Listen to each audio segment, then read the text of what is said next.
Okay, real quick story before I get into Beat 30, which was a common remix. You download the kit, you'll get all the stuff in there. Only one version this time.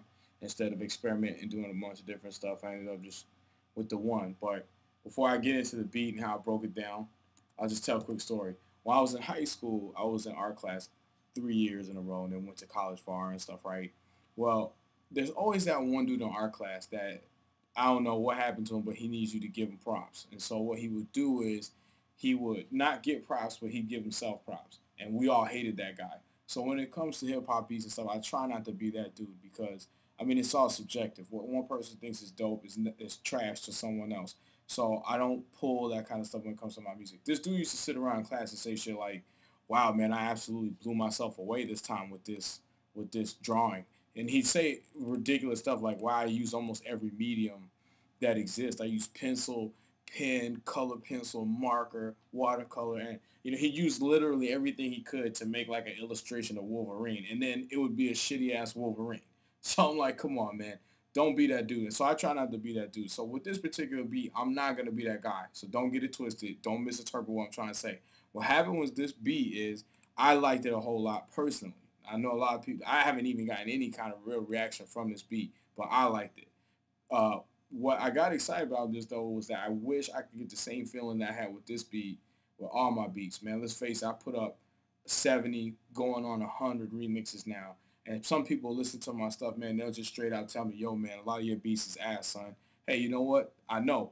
I already know that because even when I get done with a beat, I won't like it. But it's a beat journal. I put it out there. I'm trying to get better, and I won't exclude the whack stuff. I mean, it's part of the growing process. So I'll put the whack stuff up just so I can see where I'm maybe gaining some improvement. So anyway, with this particular beat, what I end up doing, if you watch any other videos, I'm like, well, I sampled here and I used a synth here, and it was never at the same time. With this particular beat, I used a chop, a sample, and a synth for the bass. And when the way the beat came out, I was just really excited about it because it sounded like something you would really hear on the, I won't say on the radio, but like on a real track. Like I remixed Common Go, which was already a fat track to begin with. I got the acapella again from Circles, downtown Central Phoenix, right on Central. Got the acapella album for like $7. Pulled the vocals off, remixed it. Well, I found this sample off of one of my dad's records, Evelyn Champagne King. Here's what it sounded like. Not much really. When I first pulled it off, I didn't know what I was gonna do with it. So I brought it in here, playing around with it, and this is what I ended up making the pattern do.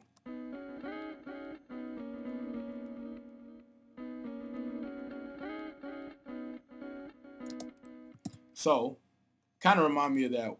It's probably a little too far back for some of you youngins. Is a old R&B group called the Whitehead Brothers, and they had this song that was big. It's called "Forget I Was a G" or something, and it had a similar sound in there like this. So it reminded me of that, and I was like, "Whoa, man, I want to do something with that."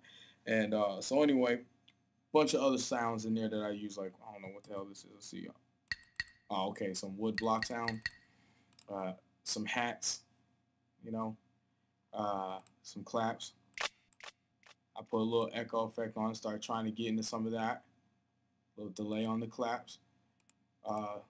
Snare, kicks, you know, pretty plain Jane type stuff there. And then the bass.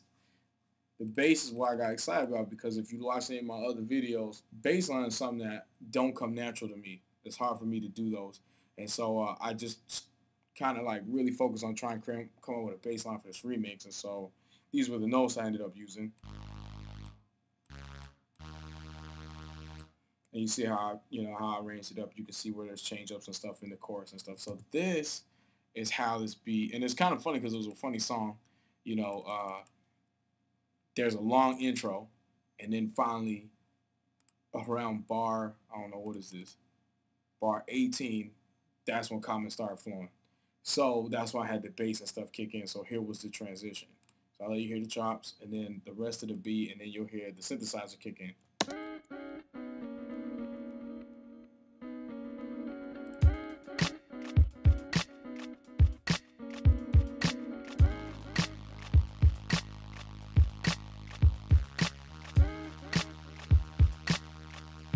So anyway, that's enough of that. You can download it. Ominous Red 30 off my website, ominousred.com. You can get the kit. It's got the Evelyn Champagne King samples in there. It's got the Rex files, the AIF. It's got the kick noises, all that stuff. So if you want to do something with it, flip something out of it, be my guest, man. Email me. Let me know what you end up doing with it. Ominousred.com, man. Hip hop. Get at me.